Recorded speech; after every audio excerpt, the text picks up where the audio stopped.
Welcome back. Good to have your company. Now, Australian swimmer Mac Horton has refused to share a podium with his rival at the World Championships. Horton, no, not Shelley Horton, Mac Horton finished second in the 400-metre final behind China's Sun Yang and refused to pose for photos with the swimmer he has previously branded a quote-unquote drug cheat. Sun was reportedly suspended for doping in 2014 and is facing further violations that could see him banned from the 2020 Tokyo Games. Let's get today's take on this with Shelley Horton from sister. honey.com.au and comedian Vince Sorrenti. Good morning to you both. Good morning. Shelley, his rival has accused Horton's podium snub as an insult to all of China. You know what? Being a drug cheat is an insult to all of China. That's what I would say. He smashed the vial of blood. Mic drop. No, this is actually, I'm completely on Mac's side. I mean, Horton's got to support a Horton. Yeah. But Horton here's a what? Horton here's a who. Yeah. Completely. I think he was well within his rights, and I don't like that people are saying he's injected himself into controversy. He's just taking a stand. Good use of the word injected, though, in this stand, Vince. What do you reckon? Do you stand by this, or do you think it would have been better for him to take the podium, stand next to a alleged drug cheat, and then maybe said more about it afterwards to honour the sport? Yeah, well, I think he's sticking it up the sport as well, too, because, I mean, this guy is swimming in the final of a FINA World Championship race. I mean, if it's so, like, out there that he's a drug cheat, why is he swimming in a final? Yeah. And, I know, good on him. Good on Mac for doing it. Do you think this is his Rocky IV moment up against Ivan Drago? Yeah, look, I wouldn't be visiting the Great Wall anytime soon if I was him. But, where was Israel Folau during all this? You know, drug cheats will go to hell. All roads. Also making news, eating dinner as a family is becoming a thing of the past. New research by YouGov found only 30% of families share and connect at mealtimes. 79% often sit in silence. 44% struggle to make conversation. 52%, this does not add up to 100%, 52% of diners end in arguments. And 100% of parents say they're willing to try conversation cue cards to make kids speak. Well, we never talk at dinner because I'm in one room watching the footy, my wife's in another room watching Netflix, eating, the kids in another. My mother spoke constantly. God bless her. Oh, she was just world of entertainment about anything. She goes, Vince, guess who died? Oh no, Dad's still here. I'm still here. But she'd want to make it hurt. You know, like say, you remember Mr. Alessi? No, I don't remember. Yeah, you remember him? He had a fruit shop? No, I don't remember. You remember his son? Finally, oh yeah, Mr. Alessi. Yeah, he's dead. Shelley, I mean, do you think it's important to eat dinner without television as a family? It was always a punishment in my family that we would be at the family table without TV. So TV was taken away if we, spoke back to mum or something like that. Yeah. So it was never a pleasant experience sitting at the family table. We had it on in the dining room. Yeah, I remember that. The TV. Yeah, you have it on. Shh. Why do you think we have TV dinners, Shelley? Makes so much sense. Somebody actually said to me once, the only room in a house that you don't use is a room without a TV, apart from the bathroom. But you think about it, pretty much. Yeah, we had to put a TV in a living room just so people would sit in there. It was just a room for people to look. Oh, yeah, that's a nice room. Thank goodness for that. Well, Shelley and Vince stay with us. When we come back, are cul-de-sacs responsible for making people walk less? Right. And from smelly foods to annoying habits, people revealed the biggest bugbears about their colleagues. Right. Welcome back. Now, the Queensland Government is looking to redesign streets and remove cul-de-sacs. Just take the sack straight off. It's a castration. Street castration.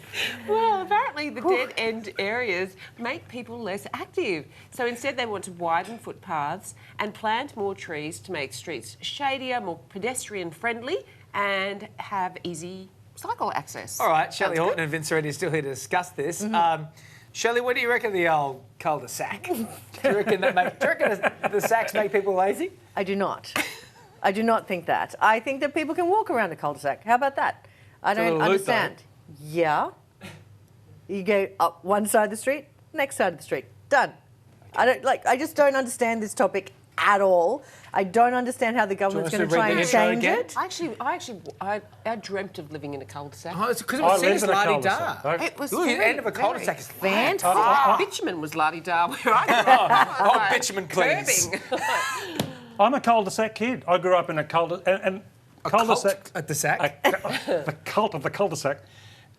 It was a hive of activity. It was the extension of our front yard. We played, Cricket. garbage bin cricket out there. We wrestled there. The Mr. Whippy van would do howlies there and Howlies. And you could always see when the car was coming. It would just clear off out of the way. I mean, the cul-de-sack was great. It was a playground. And it's a great idea that the Queensland government is going to... Well, they're talking about putting, pathways in so you can go from one street... Because that was a pain. Having to walk right around, your mate's house. To get to the neighbour's house, you'd literally have to walk half a kilometre. So the pathways and alleyways for pedestrians is a great idea. But the cul-de-sack is the quintessential Aussie space. The cul-de-sack! Love it. Car! Remember doing that? No. What were you Car! Are you okay? Yeah, car, you call it. Yeah. Oh, Shelley's got off piece here. Right. Thought you'd gone completely... And yet it leads so blotted. well into this next topic because a poll has asked people to list the most irritating things people do at work.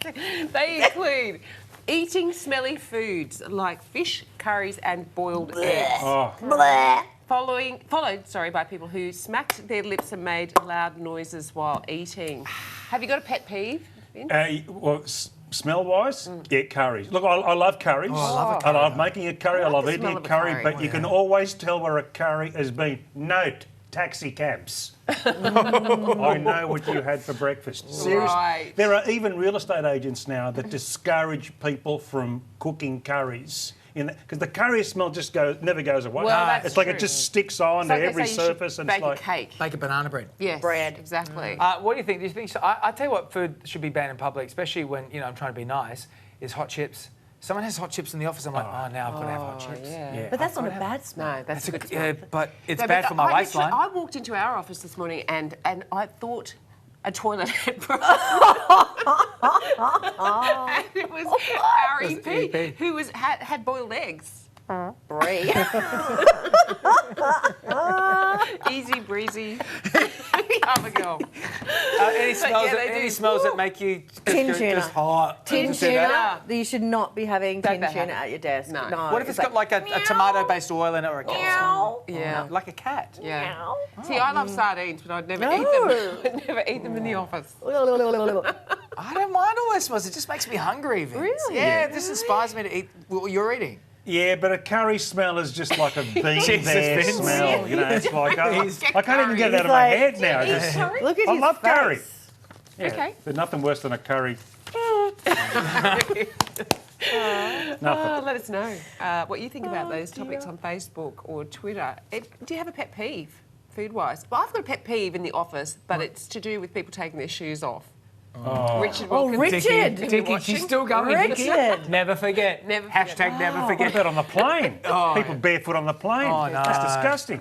That should be outlawed. Vince and Shelley, thank you both so much. Go have a lie down. Monday, it's hard work today. Hard isn't work it? Monday. Coming up on Today Extra, why more Australian women over 55 are at risk of living on the streets. And young ninja warrior India Henry explains how it all went wrong last night. Oh no. On the third last obstacle. We're next with her. If it just ain't right.